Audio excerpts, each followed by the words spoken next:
Magandang umaga po mga kapatid sa bawat isa sa atin sa pangalan ng ating Panginoong Hesus. Narito po tayo sa ating pong Grace and Promises Daily Devotion. Ngayon po mga kapatid ay July 8, isa na naman pong araw na ibiniyaya sa atin ng Diyos. Mga kapatid, tayo po muna ay magsimula sa isa pong panalangin. Panginoon, kami po ay patuloy na nagpapasalamat sa iyong kadakilaan, katapatan at kabutihan sa aming mga buhay. We thank you for your protection dahil patuloy po ninyo kami inaadya, inilalayo at iniiwas sa lahat ng kasamaan, karahasan, kapahamakan at kasakunaan. Salamat dahil sa tuwing kami ay gigising, taglay-taglay namin ang biyaya ng kalakasan at biyaya ng kalusugan na galing sa inyo, malayo sa mga sakit at karamdaman.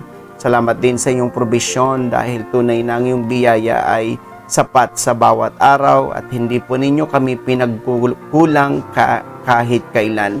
Salamat din sa araw na ito dahil pagpapalain mo ang aming mga kapatid, kaibigan, kapanampalataya kasama ng aming mga sangbahayan, because your word will not come back void, it will always accomplish where you will send it, O God. That's why we ask that once again, send your word to each and every one of us so that we will be blessed with your words. Salamat dahil ang yung mga salita ay patuloy na nagbibigay sa aming katatagan, sa aming pananampalataya, at katatagan sa aming spiritual na buhay at matatag na pag-asa.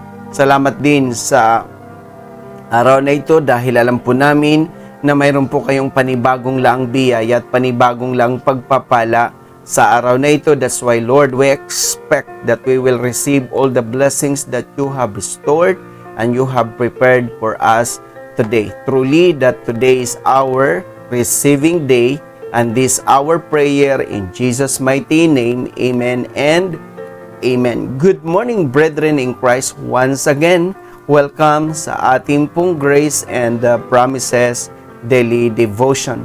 At ang ating pong pagbubulayan ngayon ay atin pong mababasa sa Matthew chapter 7 verse 11, at ito ang wika sa Tagalog ang Biblia. Kung kayo nga bagaman masasama ay marurunong mangagbigay ng mabubuting kaloob sa inyong mga anak, gaano pa kaya ang inyong Ama na nasa langit na magbibigay ng mabubuting bagay sa nagsisihing sa kaniya?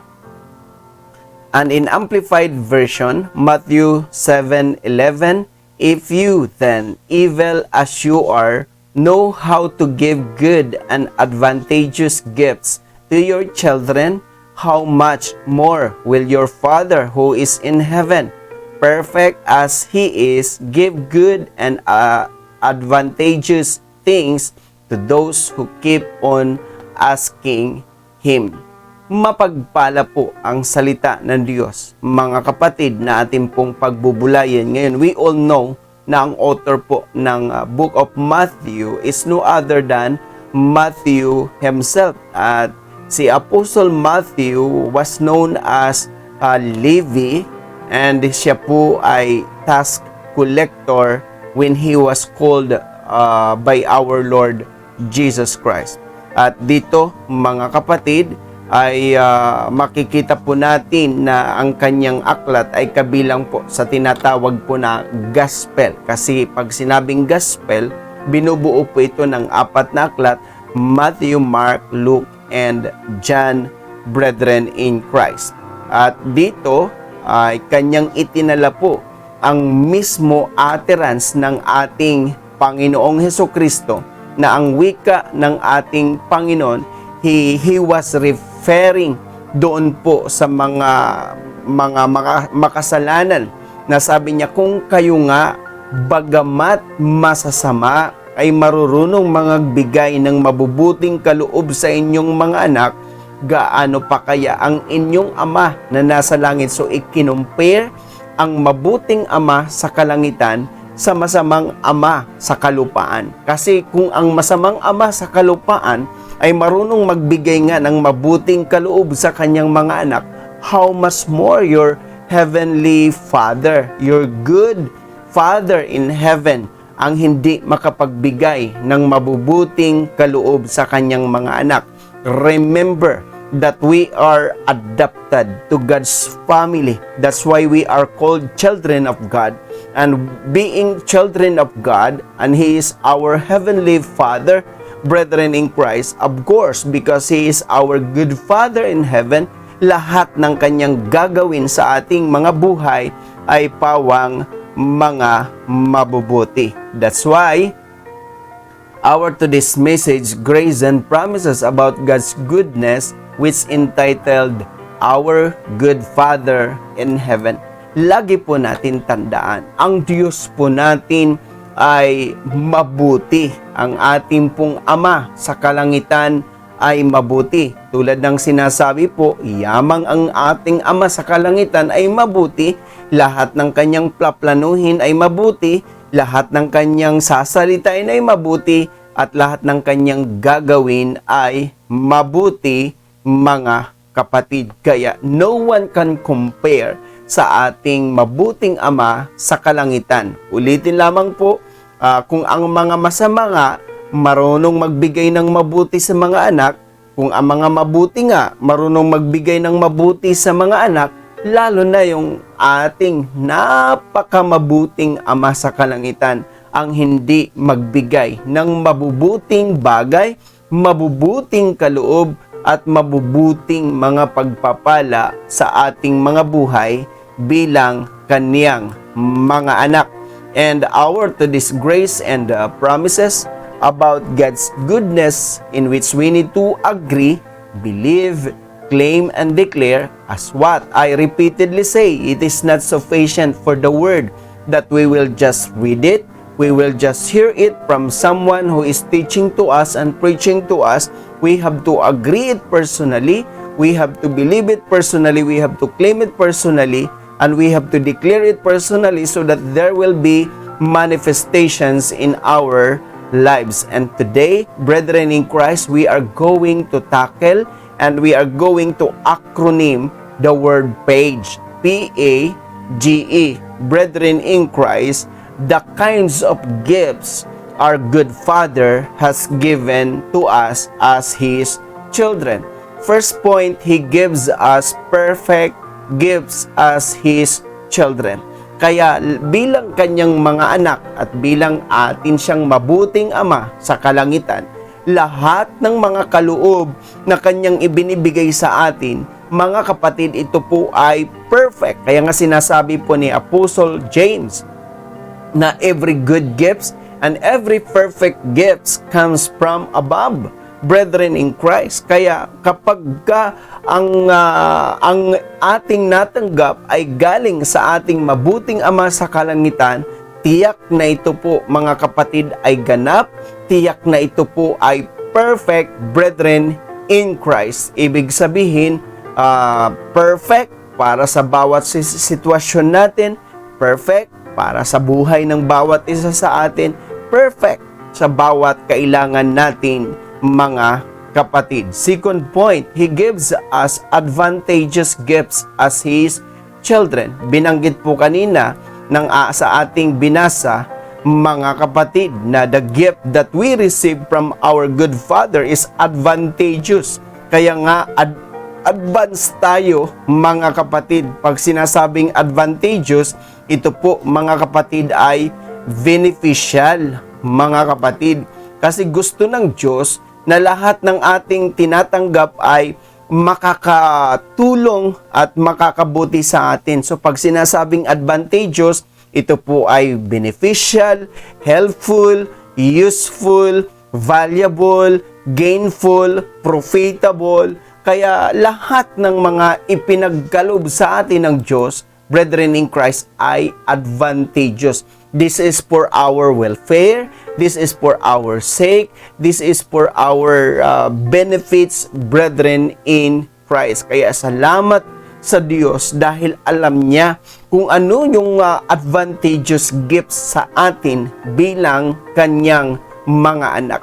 Alam niya ang kanyang ibibigay sa panahon na tayo ay nasa pangangailangan. Alam niya kung ano ang kanyang ibibigay sa panahon na tayo mga kapatid, ay nangangamba. In every situation, God has an advantageous gift para sa atin na kanyang mga anak. And third point, He gives us good gifts as His children. Binanggit kanina, mga kapatid, ang salitang good gifts sa ating binasa.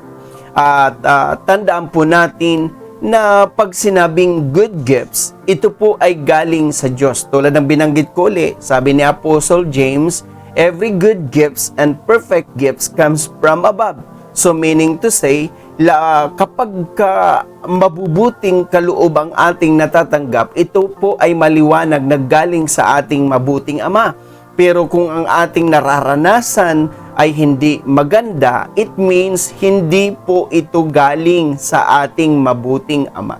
Kasi ang ating mabuting Ama ay nagbibigay ng mabubuting kaloob sa kaniyang mga anak. Kaya ang sakit, hindi galing yan sa Ama o sa mabuting Ama natin. Ang kahirapan, hindi yan galing sa ating mabuting Ama. Ang kasakunaan, hindi yan galing sa ating mabuting Ama. Ang karahasan, hindi yan galing sa ating mabuting Ama. So, every negative, brethren in Christ, na mga bagay and every bad gifts or bad things ay hindi po galing sa ating mabuting Ama, dahil ang tanging galing at nanggagaling sa ating mabuting Ama ay pawang mga mabubuting kaloob. Kaya madali na lang po ma-distinguish kapag ang bagay na ating nararanasan at tinatanggap kung galing sa Diyos o kung galing sa masama, dahil ang lahat ng mabuti, ito po ay galing sa ating mabuting Ama, at lahat ng masama ay galing po ito sa ating kaaway. Kaya madali lang po ma-distinguish. Again, every good gifts, brethren in Christ, ay galing po sa ating mabuting Ama. And of course, fourth point, He gives us excellent gifts as His children.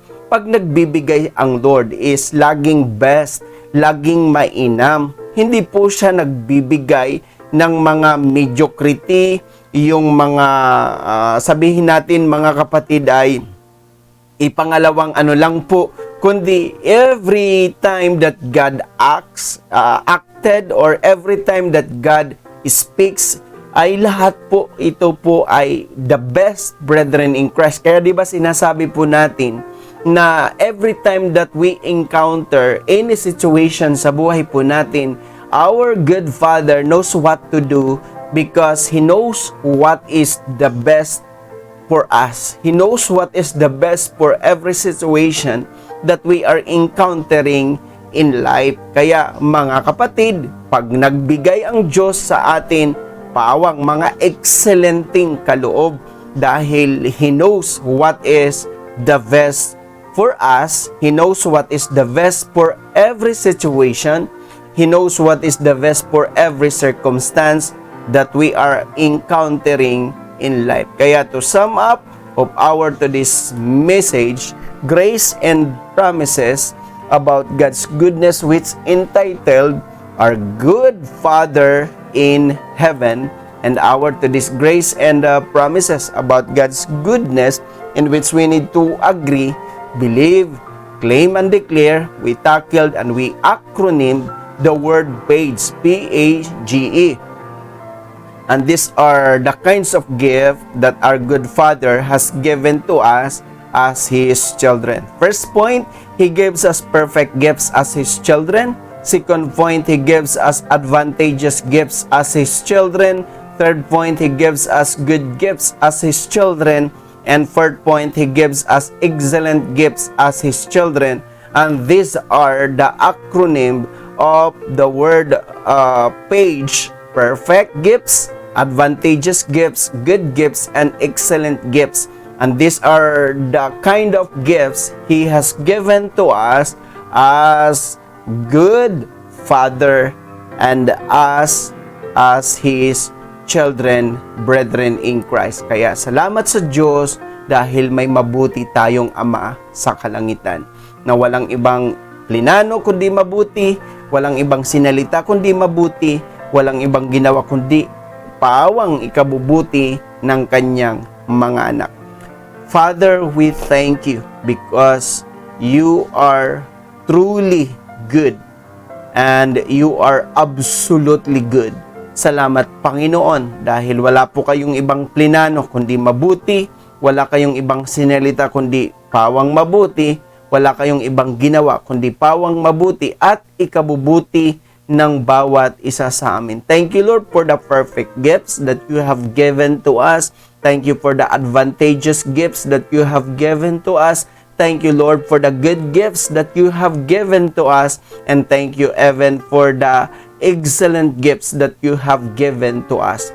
Dahil kayo ang aming mabuting Ama at kami bilang iyong mga anak are all expectant of your goodness sa buhay ng bawat isa sa amin. Salamat din sa patuloy niyong pagpapala sa amin spiritually, intellectually, emotionally, physically, materially, financially, in all aspects of our lives. Patuloy po ninyong pagpalain ang aming mga kapatid na may mga business, patuloy niyo pong pagpalain ang aming mga kapatid na may mga trabaho, patuloy niyo pong pagpalain ang aming mga kapatid na mga nag-aaral, patuloy niyo pong pagpalain ang aming mga kapatid na nasa kanya-kanyang bahay, ano man po ang aming ginagawa. Because you have promised that you will bless every work of our hands. At salamat din po, Panginoon, sa araw na ito dahil minsan pa namin tatanggapin ang iyong mayamang laang biyaya at mayamang laang pagpapala. That's why throughout the day, kami po ay magiging prosperous, successful, victorious, favored, and blessed dahil ang nais mo lamang naman sa amin ay maging pagpapala kami sa lahat, sa aming pamilya, iglesia, komunidad at sa lahat ng taong aming makakasalamuha. Salamat sa aming mga kapatid, kaibigan, kapanampalataya na kabilang sa iyong pamilya dahil truly that in your hands we are well protected and well secure because we are covered with your precious blood and we are surrounded with your guardian angels and we are bearing your powerful name. At salamat din sa aming bansang Pilipinas dahil ang bansang Pilipinas ay bansang pinagpala, hindi po bansang isinumpa. And Philippines will become a COVID-19 free country and we continually declaring that in the finished work of our Lord Jesus Christ. Dahil supisyente ang tinapos na gawa ng aming Panginoon sa krus ng Kalbaryo upang pawala ng karapatan, kapangyarihan, kamandag at bisa ang espiritu ng coronavirus, and we agreed all. In the name of Jesus, we are commanding the spirit of coronavirus to stop infecting people. And from now on, you will never ever infect in Jesus' name.